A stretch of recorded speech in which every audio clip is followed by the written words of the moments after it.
A new chapter is unfolding in the US-Canada relationship, this time on the roads that connect our nations. British Columbia is threatening to charge tolls on American trucks heading to Alaska, a move that could disrupt the flow of goods and money. This is a direct response to US economic pressure, turning a trade dispute into a real-world standoff. The Alaska Highway, once a symbol of cooperation, is now at the center of a high-stakes game. For decades, this route allowed free movement between the lower 48 and Alaska. Now, that freedom is in question. To some, paying a fee to cross this corridor feels like a betrayal. To BC leaders, it's a necessary defense. The proposal highlights how deeply intertwined and vulnerable our economies are. British Columbia is leveraging its geography, sitting directly in the path of Alaska-bound trucks. The stakes are high. Alaskans could face higher prices, trucking companies new costs, and BC risks US retaliation. For both countries' leaders, it's a test of their ability to resolve disputes without lasting harm. This isn't just a regional issue, it's a sign of growing friction in global trade, right in our own backyard. The question now, how did two friendly neighbors reach the point of threatening each other's access? British Columbia's government has put a bold plan on the table tolls on commercial trucks traveling from the US to Alaska. Premier David Eby says this is a direct response to American tariffs aimed at protecting BC jobs and industries. The toll is designed as leverage, a consequence for US trade tactics. It's a shift from quiet diplomacy to public economic warfare, capturing attention on both sides of the border. The plan could disrupt a critical supply route for Alaska, escalating the trade conflict beyond tariffs into transportation. The highway, once a symbol of unity, is now a potential battleground. By controlling the mainland route to Alaska, BC holds a powerful bargaining chip. The goal make US tariffs so painful that Washington is forced to reconsider. It's a high-risk, high-reward strategy, one that could protect Canadian industries or trigger damaging retaliation. The daily lives of people who depend on cross-border commerce are now at the center of this international dispute. If the strategy works, it could force a resolution. If it fails, it could deepen the cycle of retaliation. The toll proposal is more than a fee. It's a message. Canada won't be pushed around.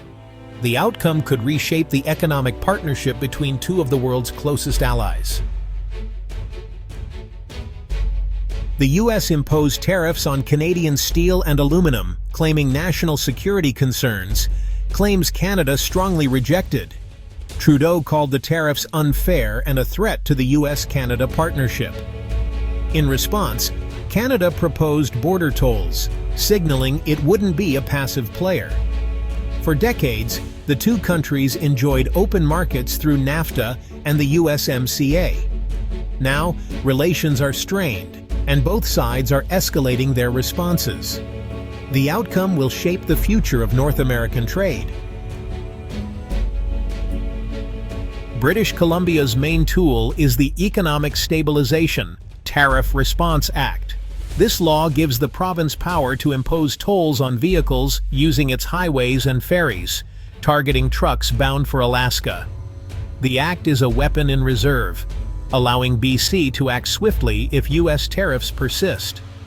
Leaders describe it as precautionary, not immediate, meant to be used only if the US refuses to back down. The law is temporary, set to expire in 2027, signaling it's tied to the current conflict. It allows BC to target specific routes, like the Alaska Highway, for maximum impact. By passing the law but not implementing it right away, BC creates a credible threat without firing the first shot. The act hangs over negotiations as a constant reminder of potential consequences. It's economic deterrence, meant to persuade the US to de-escalate. The hope, the threat alone will be enough, and the tolls will never be needed. BC is preparing for a long-term fight, but still leaves room for diplomacy. Tolls on trucks through British Columbia could hit Alaska hard. Many essential goods, food, medicine, construction materials, travel by road along the Alaska Highway. A new toll would raise costs, likely passed on to Alaskan consumers and small businesses. For a state already facing high living costs, this is a serious concern. Alaskan officials and trucking leaders warn of potential shortages, delays, and economic disruption. Alaska's unique reliance on a foreign land route makes it especially vulnerable in this dispute. The state is now scrambling to protect its interests, caught in a fight it didn't start. British Columbia isn't acting alone. It's part of a wider Team Canada strategy. Federal, provincial, and territorial governments are presenting a united front against U.S. trade pressure. BC is reviewing its purchasing policies and considering halting the purchase of certain American products.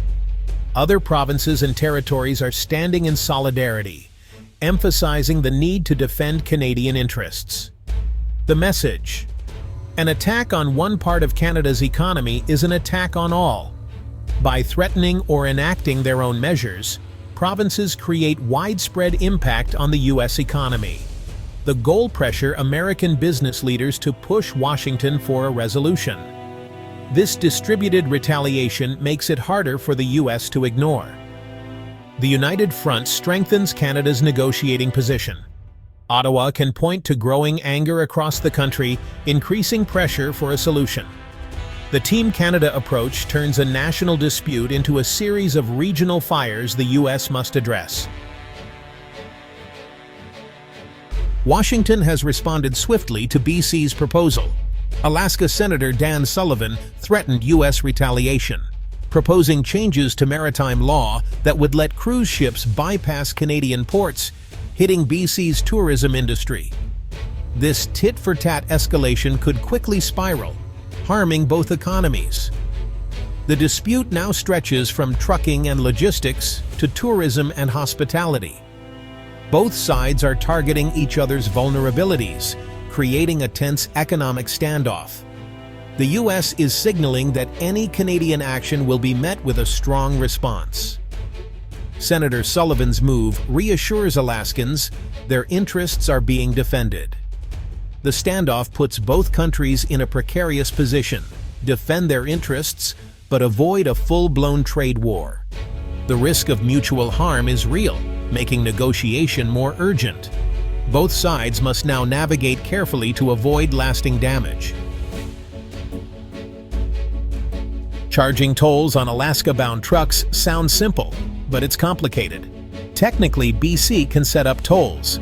They have the experience and infrastructure. The real hurdles are legal and diplomatic. International agreements could make targeted tolls difficult. The U.S. would likely challenge the legality under treaties like the USMCA. Enforcement is another challenge. Alaska Highway stretches through remote wilderness, making toll collection costly and complex. Coordinating agencies and managing revenue would be a major undertaking. The feasibility depends more on political will than technical ability. The risks: high costs, legal battles, and likely U.S. retaliation. The toll's main value may be as a bargaining chip, not an actual policy. BC must decide if it's ready for the fallout if the threat becomes reality. The dispute over tolls and tariffs has pushed U.S.-Canada relations to a breaking point. Both sides are digging in, creating economic uncertainty for businesses and citizens. The future hinges on U.S. tariffs. If withdrawn, BC's toll threat may disappear. This offers a diplomatic off-ramp, but as long as tariffs remain, so does the risk of escalation. Canada could retaliate further, targeting industries like Alaska-bound cruise ships. Both countries must balance defending their interests with avoiding a damaging trade war. Two futures lie ahead: a cycle of retaliation or a negotiated peace. The coming months will determine which path these neighbors choose.